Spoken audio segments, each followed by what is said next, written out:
Tonight, a damning coroner's report reveals Port Pirie Hospital staff failed to provide care to an elderly patient. And the Port Lincoln's Men's Shed makes a generous donation to our drought-stricken farmers.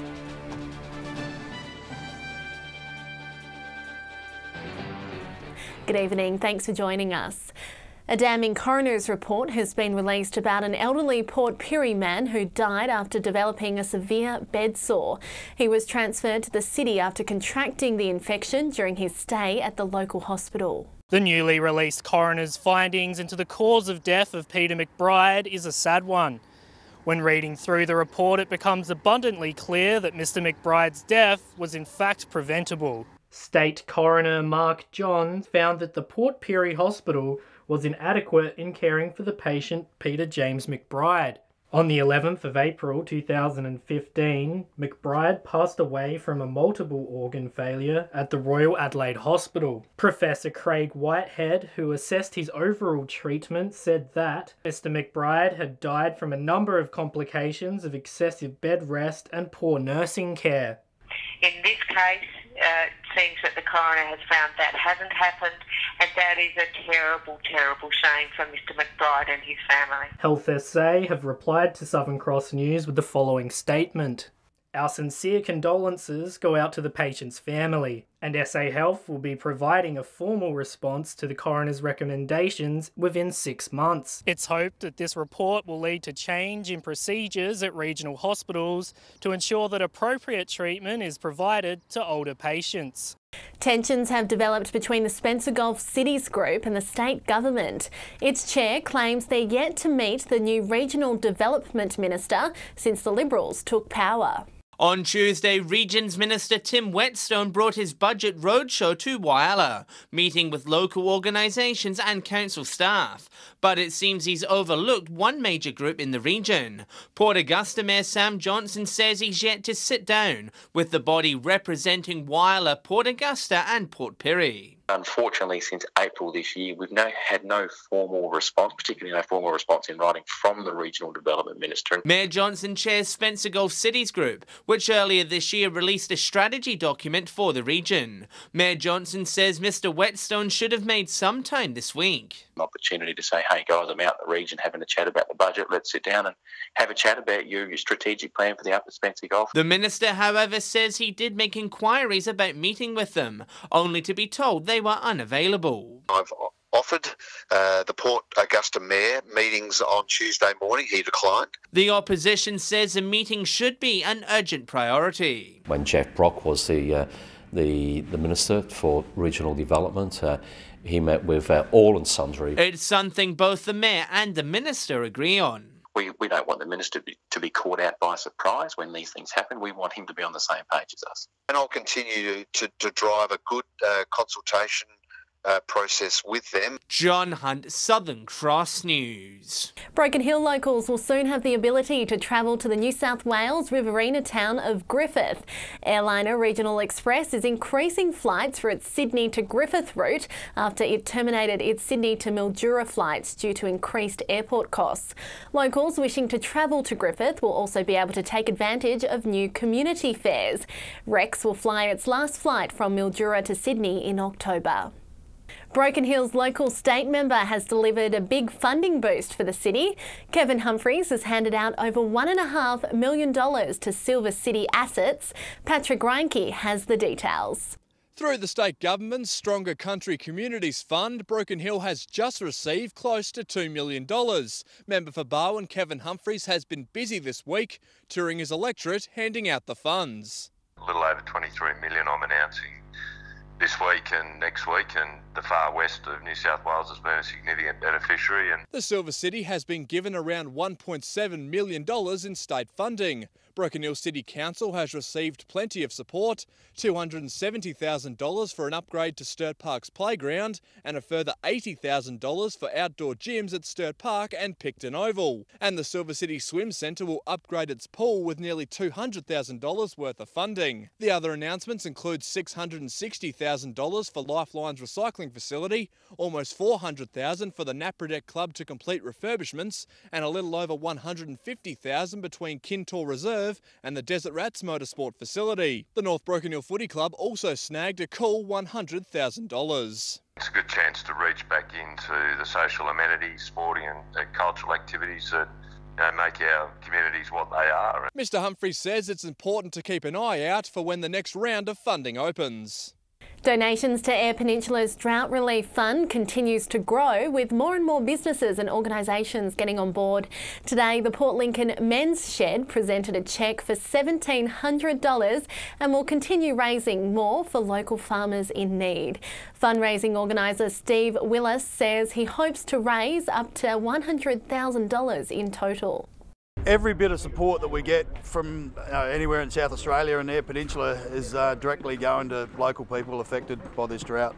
Major fundraising events will also be getting underway this month, with a concert from the Port Lincoln City Band and a special dinner hosted by The Line and Label. Good on them. Still to come tonight, spring has blossomed in Port Pirie as the town's annual flower show officially opens.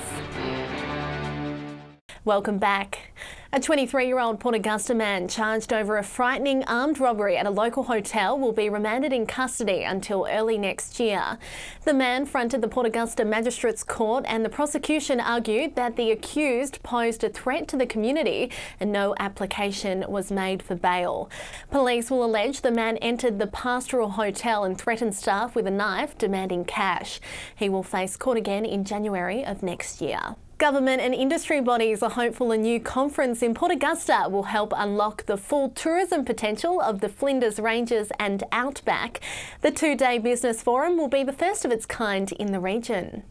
The Flinders Ranges and Outback has plenty to offer for tourists. You can see the region from the air, stay on pastoral properties, stay in resorts. The postcard quality region is the second most visited in the state, and stakeholders are hoping to educate local businesses on fully harnessing its tourism potential. The Flinders Ranges and Outback SA Tourism Board is working with a number of other partners to stage a fantastic forum in November. The forum targets those with interests in the region's drawcard, culture and nature-based tourism. And it's the first time an event like this will be held in the far north of the state. Most sort of tourism forums are held in Metro Adelaide, so it's really good to have one here. The two-day event will be held at Port Augusta's Central Oval in November and will give local operators the chance to network and connect with up to 100 businesses from the region. Hear about some other exceptional experiences, products, models, access other services. Tickets for the event are on sale now. Anyone wanting more information can contact their local Regional Development Australia office. Garth Burley, Southern Cross News. Well, there's no doubt social media plays a huge part in society, but what about parenting? Well, that's what UniSA researchers want to find out, encouraging mums and dads to take part in a new survey. It aims to map out how parents are using social media to access health services for their children. Where is the information? What kind of resources are out there? Who's getting those things? Who's sharing that information? The survey's details are available on our Facebook page. Spring has blossomed in Port Pirie with the grand opening of the town's annual flower show. Locals are packing into the Lighthouse Uniting Church for the three-day event. Roses are red, violets are blue. If you dig flowers, then this is the show for you. Port Pirie's Lighthouse Uniting Church has opened its doors to the public for its three-day flower show. A theme which this year is petals, perfume and prickles. Busloads of locals from across Port Pirie have stopped to smell the roses for the Fate's 26th consecutive year. There was a record-breaking 46 flower stalls entered into this weekend's event, and people from as far as Orroroo will be attending. We are hoping for tourists because a lot of people that call into our town don't exactly know what is happening in our little small quiet town. Visitors will also be treated to some local music, and a number of locally made products are up for sale. The event's sponsor, Baker's Delight, have also generously donated baked goods for attending patrons. Dominic Beaton, Southern Cross News.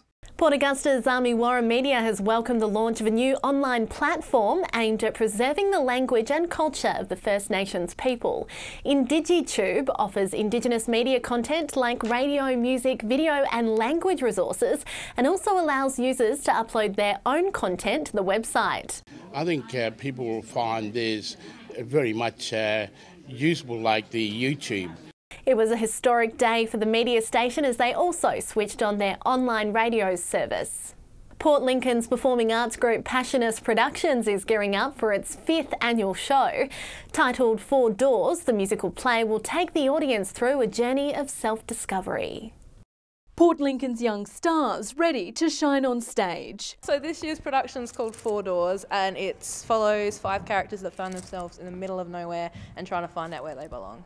The crew are tight-lipped about who the characters are or what they're doing, but could reveal there'll be plenty of dance, and for the first time the production will include musical theatre. One of my favourite parts has been the musical element. It's our first time trying to do songs and it's been a struggle, but definitely a rewarding challenge. Founded by Rebecca in 2013, this will be the 5th play Passionist Productions has showcased, providing rewarding opportunities for locals passionate about the performing arts. There's not a lot of arts opportunities in Lincoln still, and we're just hoping that we can keep providing that and keep pushing people and getting them to do the things that they love. It's really great to see how confidence is built through Passionists. A lot of people come in there quite anxious or shy people, and being on stage and being part of that family environment helps grow the confidence. Four Doors, the production, will open its curtains on September 21. So if you'd like to discover the identities of the characters, get your tickets here at the Nautilus Arts Centre. Casey Trelaw, Southern Cross News. That looks like a fascinating show. Stay with us after the break. Basketball is back in Broken Hill, and we'll also have fish and tips. While in the weather, there's the chance of showers developing leading into the weekend. I'll have all the local weather details soon. Hello again. Broken Hill's basketball season is fast approaching, and there's a push to get more juniors back into the sport.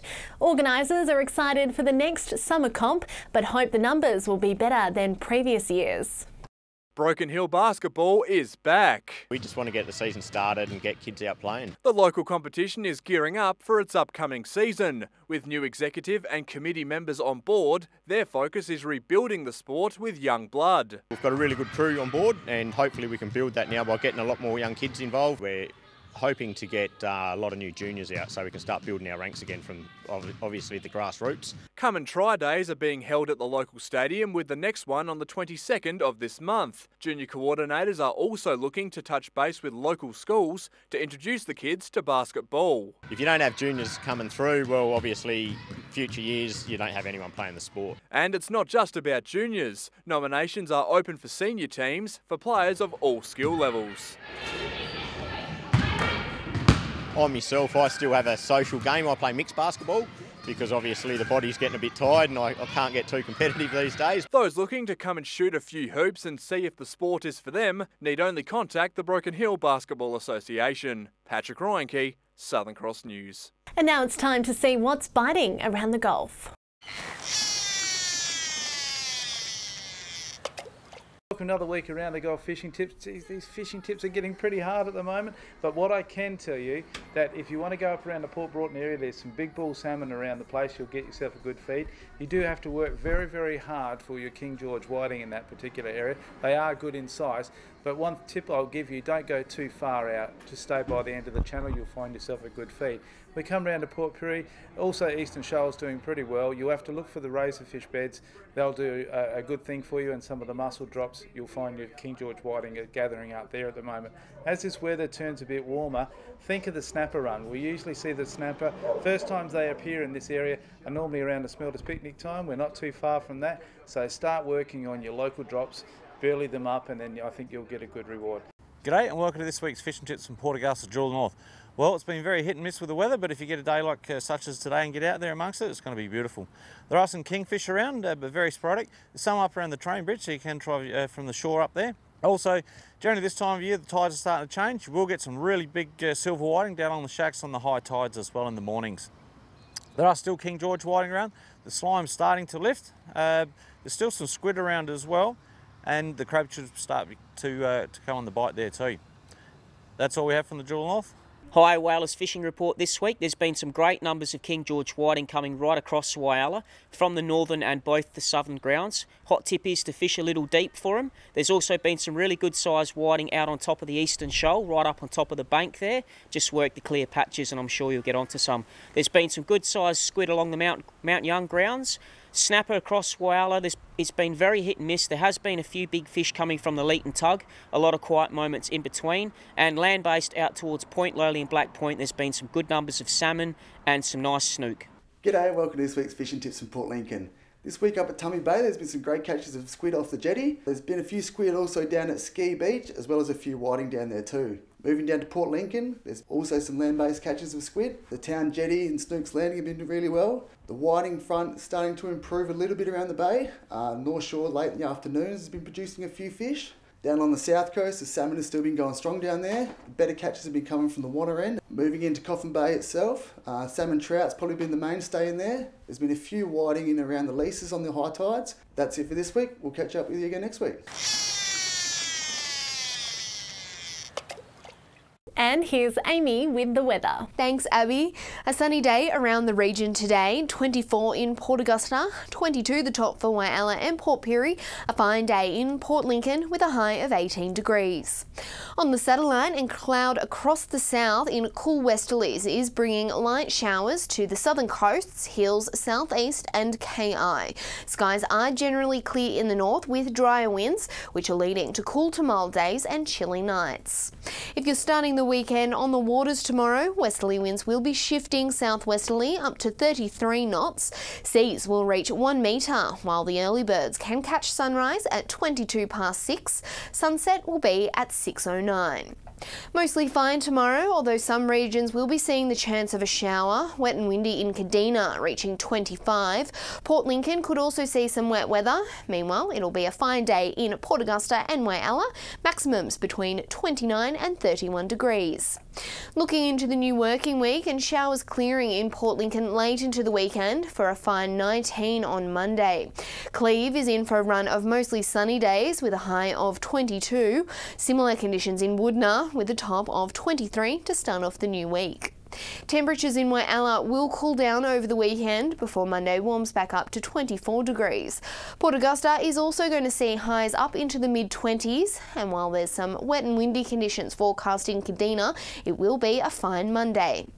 A fine end to the weekend and start to next week in Port Pirie. Clare will be chilly before Monday warms up to 19, and in Broken Hill, winds will be picking up on Saturday, but they're set to settle back down by Sunday and Monday, reaching a high of 22. So Abby, it's forecast to be a sunny start to the new week. And that's the local news this Thursday. Thanks for your company. I'll have updates later. Until then, enjoy your evening. Good night.